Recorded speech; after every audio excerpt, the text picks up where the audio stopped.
네, 여러분 오랜만에 이병태 교수 모셨습니다. 카이스트에서 가르치시는데요. 사실 단통법 때문에 그동안에 뭐 제가 칼럼에서도 여러 번 인용을 하고 또 이병태 교수님한테 사전 허락도 안 받고 논리도 여러 번 제가 빌려다 쓰고 했습니다만 오늘 모셨습니다. 어서 오십시오. 예, 반갑습니다. 근데 이 요즘 신문마다 나오고 있는 이 광고, 예. 보이실지 모르겠는데 이 SK텔레콤은 나쁜 인수합병을 포기하라 뭐 이렇게 LG 플러스하고 KT하고 광고를 지금 연이 계속해서 내고 있잖아요. 예. 저는 우선 나쁜 인수합병 이런 말에 좀 거부감이 갑니다만 이 어떻게 봐야 돼요? 왜 이런 광고 나왔습니까? 결국은 규제 하에 있는 기업들이 규제를 국민 여론을 이용해서 경쟁자를 물리치겠다고 하는 그 규제 틀 안에 묶어두겠다고 하는 거고요. 저게 사실은 가만 배경을 보면 CJ가 그 컨텐츠 제작 기업을 가지고 있고 또 유통 방송이나 통신의 컨텐츠를 유통하는 채널도 같이 소유하고 있었습니다. 그런데 이제 이 미디어 산업하고 컨텐츠 산업을 쭉 하다 보니까 자기네가 이렇게 망회사가 아니니까 망 쪽에서는 전문성이 없는 거예요. 그러니까 이제 컨텐츠에 집중하겠다 이렇게 돼서 이제 팔겠다고 한 거고, SK는 망회사니까 망을 가져오면 전문성이 있으니까 양쪽의 주주들이 자기 회사의 가치를 높이기 위해서 한쪽은 팔겠다고 결의를 하고 한쪽은 인수하겠다고 그랬으니까, 그러니까 CJ가 가지고 있는 헬로비전을 SKT가 살려고 한 거죠. 예, SK그룹이 사서 SK 브로드밴드하고 합병을 하겠다. 합병을 시키겠다고 했는데 LG 플러스하고 KT가 반대하고 일부 지역 케이블 TV 회사들이 반대를 하고 있습니다. 반대하는 이유에 대해서부터 우선 좀 설명해 주시죠. 이 통사가 반대하는 거는 논리가 상당히 궁색한데요. 사실은 반대하는 두 회사도 비슷한 회사를 다 가지고 있습니다. 그러니까 KT도 올레 TV로 IPTV 사업을 하잖아요. 그러니까 방송하고 통신 결합 상품을 지금 팔고 있고요. LG U+도 이 콘텐츠 사업을 팔고 방송을 하고 있으니까 이 방통 LG U+는 어떤 콘텐츠를 하나요? 거기서도 온갖 방송 콘텐츠 같은 것도 다 팔고 있습니다. 그런데 그러니까 방통 상품 결합이라고 하는 거가 나쁘다 그러면 자기들도 하지 말아야 되지 않습니까? 그러니까 자기들 다 하고 있습니다. 그러니까 그 결합 자체를 지금 반대하는 건 아닌데 독과점이 된다 뭐 이런 논리인가요? SK가 이미 지배적 사업자니까 거기다가 헬로비전하고 두 개를 합쳐가지고 방통 결합을 많이 하면 이 사실은 방송 쪽보다는 통신 시장의 지배력이 강화될 거다. 이게 지금 반대의 논리입니다. 그런데 이제 이 정부가 단말기 가격이나 통신 가격을 거의 규제를 많이 해가지고 경쟁 수단이 없다 그러니까 최근에 방송통신의 상품 결합에 의해서 경쟁을 하고 있는 단계에 있습니다. 그래서 이 결합을 해주는데 사람들이 결합이 되면 이제 잘 안 떠날 거 아닙니까, 회사를? 그러다 보니까 할인폭이 커졌어요. 그래서 사실은 저도 이제 집에서 케이블 TV가 있는데 통신하고 케이블 TV하고 합치면 30% 이상 할인을 해주는 거예요. 그러니까 소비자한테 좋은 거죠. KT도 그 영업을 많이 하고 SKT도 다 하고 있습니다. 다 하고 있는데 니네는 큰 회사니까 거기다 더 갖다 붙이면 방송이나 케이블 TV가 아니라 이 통사의 경쟁력이 더 강화된다. 그게 이제 반대 논리입니다. 그런데 이제 그러면 이런 M&A 규제를 다른 나라에서는 어떻게 하냐? 그걸 보시면 되잖아요. 그러면 FCC 같은데 규제가 항상 이렇습니다. 이게 FCC는 미국입니다. 미국의 통신위원회 같은 데서요.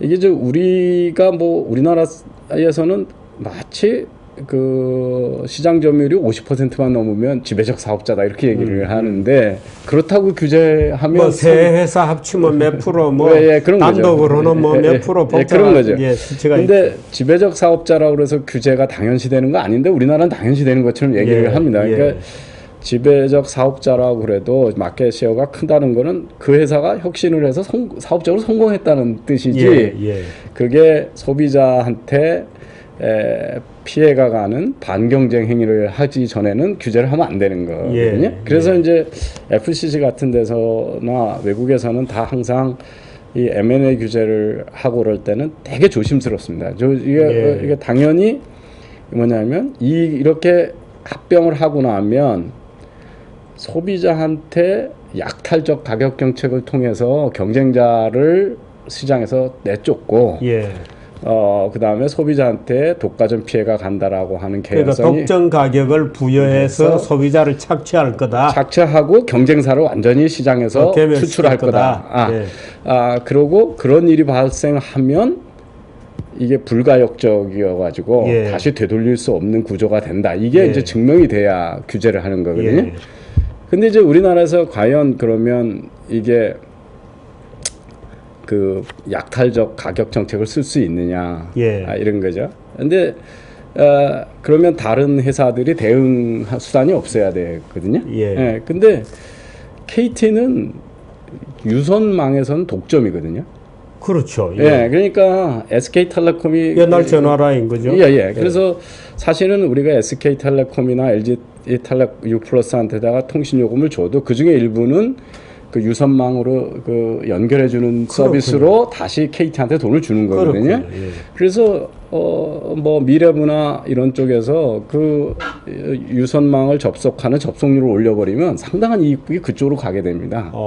그러니까 그 대응 수단이 있는 거죠. 그 다음에 LG U+는 아니 LG그룹이 이게 SK그룹의 그것 때문에 사업을 망가질 때까지 대응 수단이 하나도 없겠습니까? 그러니까 이제 그래서 우선은 그렇게 그 불가역적으로 경쟁자를 쉽게 퇴출할 수가 없다. 이게 이제 그 두 번째는 외국에서는 이 심사를 엄격히 하는 이유가 한 번 M&A를 하고 나면 정부가 거기에 대해서 통제 권한이 별로 없거든요. 근데 우리나라는 또 아시다시피 뭐 저기 이 사업권도 그렇고 그 다음에 그 통신 밴드위스를 주고 나도 몇 년마다 다시 한 번씩 갱신하거든요. 시시콜콜한 규제도 다 하고 그 다음에 사실은 있고. 단톡법에서 보셨지만 이미 가격이고 마케팅 전략이고 그냥 정부가 마음대로 통제하는 나라잖아요. 그러니까 이렇게 해서 만약에 뭐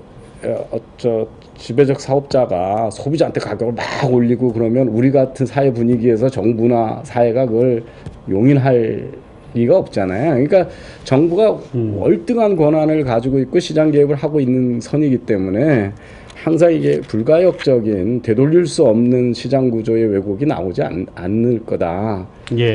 그리고 이제 경제학적으로 좀 더 전문적으로 얘기를 하면 미국에서는 약탈적 가격을 하고 그러려고 그러면 지배적 사업자가 압도적인 캐퍼시티를 가지고 있고 다른 업체들은 그 능력이 안 돼서 수요가 많은데도 지배적 사업자 아니면 공급을 못하면 그러면 이제 약탈적 가격을 할 수가 있는데 지금 우리 이통시장은 이미 포화 시장이고 공급은 넘쳐나거든요. 그러니까 만약에 그 지배적 사업자가 약탈적 가격으로 가격을 확 올리고 나면 후발업체들이 낮은 가격으로 고객을 유치하면 되거든요. 그러고도 그 용량이 남거든요. 통신 용량이. 그래서 그 외국에서 이런 인수합병을 하는 그 기준으로 보면 우리나라 어디에도 적용이 안 됩니다. 이게 저기 반대를 해야 되고 이게 나쁜 인수합병이다 이런 얘기를 주장하는 근데 신문에 광고는 들어오니까 좋습니다만은 주장의 내용인즉슨 사실은 좀 기이한 거죠. 그러니까 이런 거 할 때 정부가 판단 기준은 항상 소비자가 기준이 돼야 되거든요. 이런 일이 있어가지고 소비자들한테 피해가 가느냐 이익이 가느냐 두 번째는 이제 뭐 산업에 대한 영향을 조금 고려할 수가 있겠죠. 예. 그런데 이 소비자는 싹 빠지고 지금 이 공급자들끼리의 싸움에 실제로 시장을 SKT가 나눠줘달라. 이 헬로비전을 인수해서 그 SK 자회사 브로드밴드하고 합병을 하면 소비자는 어떻게 됩니까? 소비자는 그 자기가 통신 쓰고 방송 서비스 케이블 TV 서비스 쓰는데 예. 뭐 원하면 결합 상품을 사도 되고 각자 예. 사도 되고 예. 그런 거죠. 뭐. 예. 사실 지금도 그렇게 하고는 있죠. 지금 있는 거죠. 예. 예. 그런데 이제 그 독점력이 더 높아짐으로 피해를 본다. 소비자들이 이제 이렇게 추상적으로 주장을 하는데 사실은 독점력이 더 소위 독점력이 높아진다고 해도 무슨 소비자 잉여가 침해받는 것도 아니고 예. 약탈적 가격을 설정할 수 있는 것도 아니다. 예, 지금 우리나라 시장 환경이 그렇게 예. 시장 점유율이 제일 큰 기업이 약탈적 가격이거나 예.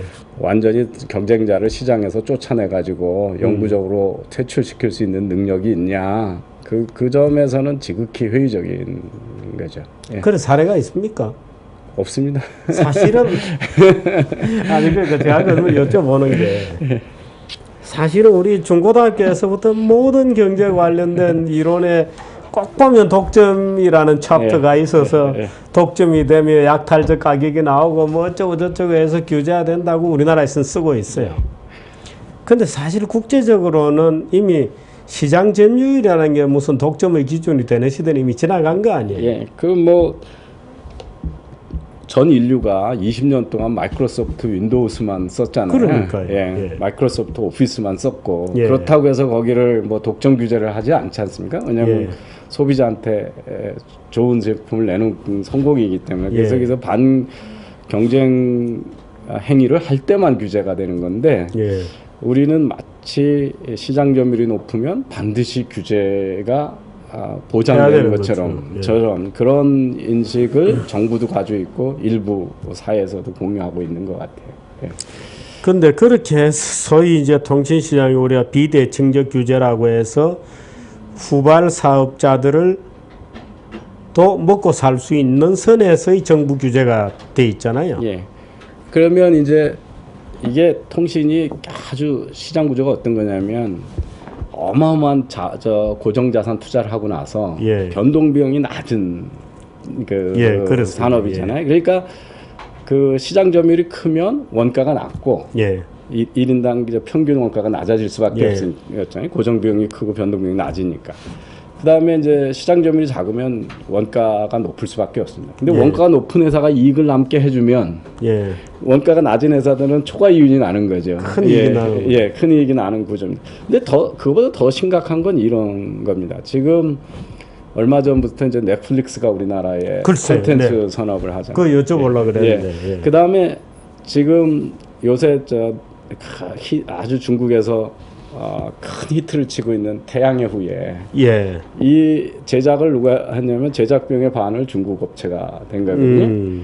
근데 우리나라가 방송하고 통신 인프라가 잘 돼 있으니까 그거 융합해서 새로운 산업 일으키라고 그래서 옛날엔 방송위원회, 통신위원회 따로 있던 걸 방통이라고 합치지 않았습니까? 예. 그런데 방송하고 통신하고 요새는 구분도 잘 안 되는데 예. 방송을 규제하는 프레임워크하고 통신을 규제하는 프레임워크가 다 다릅니다. 근데 그걸 그대로 두고 있고요. 그 다음에 이제 방송은 소유 규제도 있고요. 예. 겸업 규제도 있고. 그렇습니다. 그 다음에 예. 광고료에 대한 규제도 예. 있고. 뭐 지배주주가 있어서도 안 되고, 뭐 5% 이상 해도 안 되고. 예. 그래서 일부 케이블 TV 같은 것들은 종편 같은 것들은 자본 잠식 사태 일어나가지고 예. 이거 살리려고 유상증자를 했는데 실권주가 다량 발생했거든요. 예. 그런데 대주주가 살 수가 없어요. 5% 제약에 예. 걸려서. 그러면 그런 얘기를 하면 회사 망하라는 얘기잖아요. 예. 그러니까 그러고 해가지고 한 4중 5중 규제가 그대로 남아 있습니다. 그러다 예. 보니까 대형 컨텐츠, 어마어마한 컨텐츠를 개발할 수 있는 자본력이 투입이 안 되다 보니까 예. 요새 갑자기 중국 업체들이 전부 우리나라한테 그 제작을 하청을 주고 그 자본력이 지배하는 사회로 지금 옮겨가고 있거든요. 태호도 그런 태양의 사례인 후예도 지금 그 합작해서 50%의 제작비를 그쪽에서 투자해서 생기는 이익을 반반 나누게 돼 있는 거죠. 예. 근데 이제 이렇게 되면 제조뿐만 아니라 미디어 콘텐츠 산업이 다 이제 그 특히 중국 자본에 예속하게 될 텐데 뭐 이 산업도 아닌 아주 자질구레한 쪽인데 그거를 그냥 온갖 이해 집단에 그 휘둘려 가지고 이 벌써 방통위 만들고 미래 부활한 지가 언젠데 아직도 그런 규제 개혁에는 뭐 손끝 하나 바꾼 게 없습니다. 그래서 이대로 가면 뭐 그 넷플릭스 다 보지 않을까. 예, 굳이 왜 이렇게 컨텐츠도 없는 우리나라 걸, 뭐 아마존도 스트리밍 서비스를 곧 하고 있고요. 컨텐츠 산업으로 바뀌고 있고 넷플릭스도 그런데 국내 영업만 해가지고 컨텐츠를 우리말로 되는 컨텐츠만 집어넣으면 뭐 사람들이 안 볼 이유가 없는 거죠. 그래서 언제 컨텐츠가 많으니까요. 예. OCN 이런 건 어떻게 됩니까? 예? OCN 같은 채널들은 지금은 이제 외국 컨텐츠하고 아까 그 케이블 TV를 갖고 있는 쪽에서 있으니까 이제 지금 하고 있는데 그 여전히 지금 거기도 지역의 그 케이블 TV 회사들하고 옛날에 이게 아주 지역별로 YS 시절에 작은 회사들한테 그냥 지역 독점을 쫙 나눠주니까 규모의 경제가 안 되니까 그 지금 IPTV 하는 통신사들한테 시장을 많이 뺏긴 거죠. 그런데 그거 살려줬던 게 사실은 홈쇼핑 산업이었거든요. 홈쇼핑 산업이 갑자기 뜨면서 채널 가격이 올라가가지고 지역 독점이 있는데 비싸게도 팔았었죠. 그런데 이제 요새 워낙 뭐 온라인 직구도 많아지고 그러니까 홈쇼핑 쪽에 매출이 떨어지고 경쟁도 많아지다 보니까 그쪽에서 이제 또 수익이 떨어지기 시작했거든요.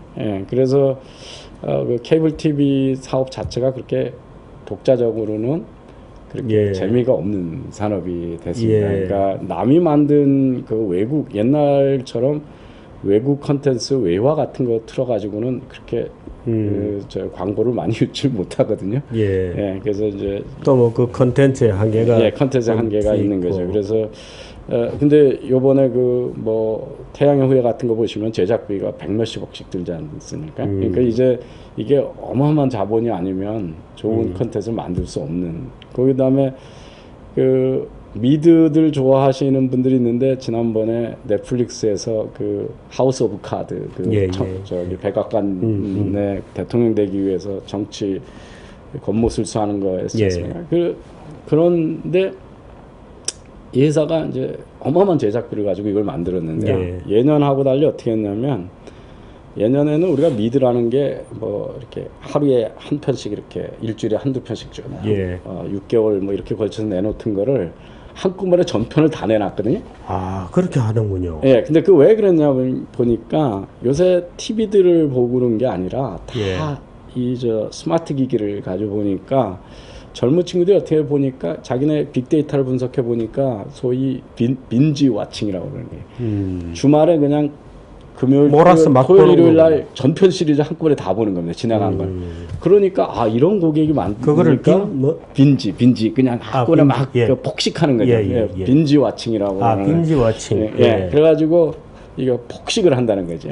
그런 젊은층이 많으니까 그 고객이 그렇게 움직이면 이 콘텐츠를 그렇게 내놓으면 되지 않냐. 그래가지고 그냥 하우스 오브 카드 저기 시즌 1을 그냥 전 시리즈를 하루에 내놓은 겁니다. 그래가지고 빅히트를 쳤거든요. 그래가지고 미국의 그 컨텐츠 산업이 깜짝 놀랐었습니다. 그래서 이게 빅데이터의 위력을 보여주는 그것도 되고 넷플릭스가 얼마나 이 산업에 이제 새로운 변화를 끌었구나 이런 것도 했는데 그러다 보니까 이제는 어마어마한 자본력의 대결이 사실 지금 이 무슨 뭐 컨텐츠든 케이블망이든 뭐 기존의 방송이든 통신이든 이게 거대한 변화를 지금 막 들어가고 있는데 사실 지금 이 규제는 산업시대의 규제를 그대로 지금 갖고 있는 거잖아요. 뭐 가만 생각해 보면 어이없는 규제가 많습니다. 뭐 공중파는 몇 퍼센트 이상은 자체 제작하지 하면 안 되고 꼭 외주를 줘야 된다. 뭐 그런 규제도 있습니까? 우리나라는 그런 규제도 있습니다. 그래서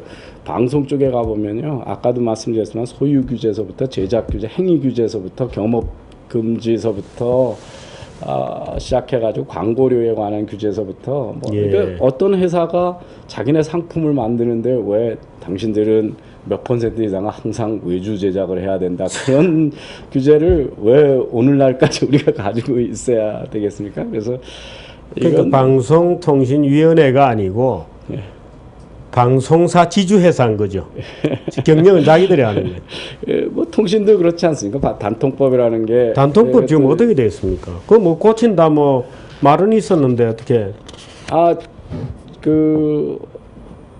이제 1년 뭐 그러니까 사실은 이걸 재검토하겠다는 데가 기획재정부도 있었고요. 뭐 미래부도 이달이죠. 이달 안으로 뭐 연구조사를 해서 6월까지 개선안을 내놓겠다. 근데 지금까지 제가 이제 여러 언론이나 뭐 방송에 가서 단통법 문제를 얘기할 때 그쪽에서 대응하는 자세로 봐서 고치겠다는 생각이 요만큼도 없습니다.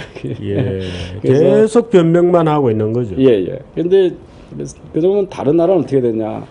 첫 번에 스마트폰이 초기에 도입할 때는 시장이 막 커져가니까 고객을 유치하는 게 되게 중요하니까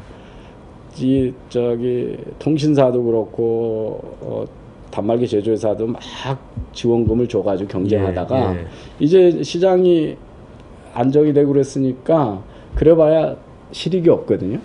그러다 보니까 이제 단말기 보조금이 지원금이 거의 없어져 가고 있습니다. 자진해서 시장에서 외국에서는요. 그리고 대신 이제 고객을 붙들어 매야 되니까 뭐 중고폰 이 보상을 확 늘려가지고 우리나라 뭐 삼성전자도 최근에 그 유사한 상품을 내놨는데 1년 쓰다가 새 거 나올 때마다 무조건 작은 크게 보상을 해줘 새 기계로 갈고 뭐 이런 식으로 이제 시장이 알아서 길을 찾아가고 있는데 우리는 꽉 틀어막고 지금 하고 있죠. 이런 규제가 여기뿐만 아니라 이런 방송통신뿐만 아니라 제가 이제 최근에 소위 공유경제 뭐 차량 공유 서비스나 이런 거에 대해서 대통령이 규제 개혁하다 뭐 물에 빠뜨리고 다 사람을 그런데 나오는 규제 그 개혁 사례라고 나오는 것마다 다 무늬만 규제 개혁이고 실제적으로는 새로운 진입자가 못 들어가게 막아놓는 일들이 허다해서 지금 뭐 밤에 심야버스 그랬지 뭐 심지어 그 대통령이 끝장 토론할 때도 논란이 되었던 푸드카도 전혀 해결이 안 됐죠. 그렇습니다. 그래서 이게 왜 이런가 보면 이 우리나라의 이 단지 규제뿐만 아니라 행정 품질의 수준이 그런 것 같습니다. 그러니까 단톡법에 대해서 제가 이거 뭐 그냥 경제학의 아주 기본 논리죠. 단말기 지원금을 깎아주지 마라 얼마 이상 그런 얘기는 이게 소위 프라이스 플로어 그러니까 가격에 한선을 두고 그거 이상 받으라는 거니까 그렇게 되면 당연히 소비가 줄지 않겠습니까? 그래서 뭐 소비가 줄고 사실은 뭐 저한테 이거 유통을 하시거나 거기에 관련된 사업 하시는 분들은 죽겠다고 다들 그러시거든요. 그래서 그러고 KDI 같은 데 연구 보고서가 있었습니다. 뭐 한경에서도 인용을 하셨는데 2014년만 따서 단말기 이 소비의 위축만으로도 6개월에 한 1조 6천억 정도의 소비가 줄어들어서 사실은 2014년에 우리나라 내수 경기가 줄어든 것 중에 메르츠 사태하고 단통법이 가장 큰 기대보다 낮은 것 중에 나와 있어요. 그래서 그런 걸 인용하면 미래부에서 저한테 그거 단정할 수 없다 이런 반론을 해요. 그래서 제가 아니 뭐 어떤 연구도 완벽한 건 없지만 사실은 이건 당신들이 미리 하고 규제를 했어야 되지 않냐. 규제를 하기 전에 이런 규제를 하면 산업에 연관 피해가 얼마나 되고 당신들 이 규제가 기대하는 규제 목표는 얼마만큼 달성하는지를 놓고 해야 되는데 자기들 숙제를 하나도 안 해놓고 남이 비판을 하면 그 비판이 100% 옳지 않을 수 있다. 이걸 가지고 얘기는 그건 저는 그래서 제가 관료들한테 하는 얘기가 그거는 사실은 저희 같은 학자가 할 얘기다. 당신들은 그 밑에 국책 연구기관도 많지 않냐. 그리고 얼마든지 예산도 있고 그러니까 이 산업에 대한 피해를 얼마나 있는지를 조사하고 했어야 되는데 어느 누구도 국회든 규제개혁위원회든 그 행정부처든 어떤 규제가 도입됐을 때 산업의 영향이나 기대효과가 어떻게 되는지 아무런 과학적인 보고서 없이 시행을 하는 거예요. 아니 저 통상산업자원부에서 시작한 알뜰주의소 보십시오. 그 말도 안 되는 알뜰주의소가 지금도 없어지지 않고 살아있지 않습니까? 참 공무원들은 만들기는 잘 만드는데 없어질 않아요. 그렇습니다. 제가 그리고 이제 분명히 그 부채 관료가 그 어떤 모임에서 저랑 토론하다가 단톡법 1년 후에 판매점들이 2,000개 이상 문을 닫았다. 그리고 유통이 그 공인 대리점이나 직영점을 중심으로 이제 재편되고 있다는 얘기를 했거든요. 근데 이제 그게 당연한 게 단톡법이라는 게 판매점들한테 가격 차이를 줄 수 없게끔 만들어 놓은 거니까 지금 저 이통사 하는 그 직영점이나 공식 대리점에 가면 사무실도 훨씬 쾌적하고 거기서는 모든 서비스를 다 받을 수 있고 옆에 독립된 판매점에 가면 장소도 좁고 서비스도 안 되는데 옛날 고객들이 왜 판매점에 갔겠습니까? 더 싸니까 갔던 거죠. 근데 뭐 50m마다 하나씩 있는데 일주일에 한 번씩 얼마를 깎아준다는 걸 그 문에다 다 공지하게 했으니까 동일한 가격이 될 수가 있지 않습니까? 그리고 최고로 많이 단말기 보조금을 주는 게 30만 원인가 그런데 그거의 15% 이내에서만 판매점들이 가격 변화를 일으키라고 그랬으니까 그래봐야 4만 원 차이인데 4만 원 차이도 안 지고 똑같은 가격을 지금 받는 거죠. 그러면 소비자가 당연히 그 좋은 에어컨도 잘 나오고 그런 데로 가게 돼 있는 거죠. 그러니까 이건 뭐 과학적 연구를 안 해봐도 상식적인 일이지 않습니까? 그래서 그쪽이 어려워지고 이쪽으로 하고 그래서 사실은 골목상권 당신들이 보호한다로는 골목상권 죽이는 일이고 뭐 이렇게 얘기를 했더니 단정할 수 없다는 겁니다. 저한테 반박하는 게. 그래서 그러면 우리가 경제학에서 얘기하는 아주 기본적인 가격을 올리면 수요가 줄고 서비스 품질이 더 좋은 같은 가격이면 서비스 품질이 더 좋은 데로 간다.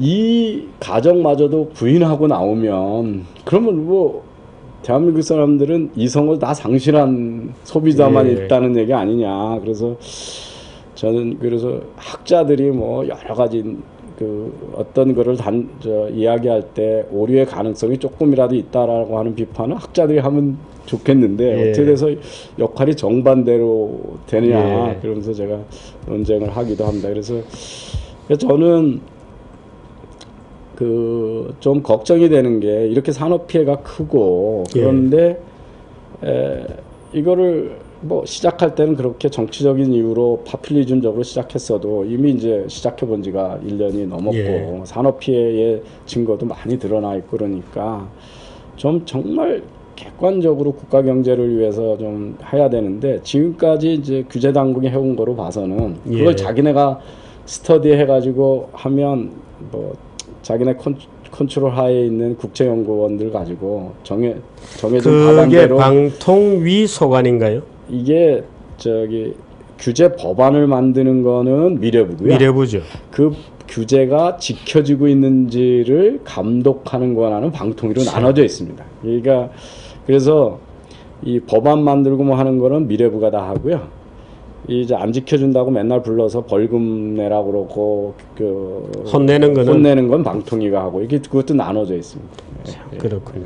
근데 어떻든 이 방송통신 시장이 급변하고 있는데 뭔가 우리가 받는 느낌은 도저히 아니에요. 국내 규제 당국은 정말 산업시대의 낡은 규제를 계속 고집하고 있고 심지어 제가 느끼는 것은 아까 단통법 같은 경우에는 약간의 거짓말까지 하고 있다고 저는 느끼는데 그래도 우리가 이 이병태 교수님 같은 분들이 분석을 해주니까 그래도 우리는 그 하나의 또 등불을 누군가가 또 촛불을 들고 계시니까 그래도 진실을 좀 알게 되어서 그나마 다행입니다. 참 이런 광고는 이제 좀 그만 나왔으면 좋겠습니다만. 제가 이제 저렇게 규제의 부작용이죠. 규제에 있으면 기업들이 자꾸 규제 경쟁을 하는 거죠. 규제 뒤에서 숨어가지고 이권을 지키려는 게 사실은 지금 이렇게 국가적으로 우리 국민들이 통신을 많이 써주고 이렇게 되면 그걸 기반으로 해서 새로운 서비스나 기술 혁신을 해서 이걸로 산업을 이렇게 해야 할 혁신 경쟁을 해야 되는데 이게 이제 정부의 그 입김이 강해지면 전부 규제 경쟁을 하게 되는 거예요. 그러니까 경쟁자를 막아달라고 그러고 지금 이게 그냥 쉽게 얘기하면 경쟁자 막아달라는 얘기거든요. 그래서 이 3사가 1인당 부가가치나 이런 걸 보면 아주 격차가 크거든요. 그러면 자기네들이 저기 생존을 하려고 그러면 혁신 경쟁을 해야죠. 원가도 낮춰야 사실은 되고. SK텔레콤이 엄청난 돈을 버는 것도 그 규제 차익 때문에 그런 거죠. 비대칭 규제가 하여튼 저기 지금까지 부작용을 많이 일으키고 기업들이 그래서 저 혁신 경쟁을 해야 될 이때 전부 그냥 공무원들 쳐다보고 이렇게 돈을 이런 데 쓰고 있는 거죠. 뭐 신문에 광고 내는 건 언제나 환영입니다만 이런 광고가 아니기를 다른 제품 광고이기를 뭐 다른 서비스 광고이기를 바라는데 그렇습니다. 오늘 이병태 교수님 모시고 최근에 이 참 별 희한한 이런 얘기들에 대해서 좀 알아봤습니다. 근데 요즘 뭐 중국 자본 아까 말씀하셨습니다만은 뭐 태양의 후예 이런 정도가 아니고 웬만한 기획사들까지 중국 애들이 다 사요. 뭐 그렇습니다. 지금 게임 회사 그랬었거든요. 온라인 게임 회사 그랬는데 요새는 이제 이 컨텐츠 제작 회사도 하고요. 그러니까 뭐 사실은 뭐 SM 같은 연예 기획사도 자본 아니 이미 참여가 심해졌죠. 걸그룹 몇 개 가지고 있는 기획사들도 중국 애들이 다 사고 있으니까 참 이러다가 어떻게 되겠는지 모르겠네요. 그래서 그런 대기업들이 그런 컨텐츠 기획이나 이런 거에 대규모 자본이 참여할 수 있도록 그 아까 지상파에 대한 규제 뭐 이런 것들도 좀 빨리 풀어서 이게 뭐 정말 공공성이 필요하면 아주 국영 TV 하나는 광고 안 하고 그냥 세금으로 하고 나머지는 나머지들은 확 풀어줘야죠. 방통시장이 바로 잡히기를 기대해 보겠습니다. 우리 이병태 교수님 언제나 지킴이를 또 해주시니까 그 역할도 부탁을 드리고자 합니다. 고맙습니다. 고맙습니다.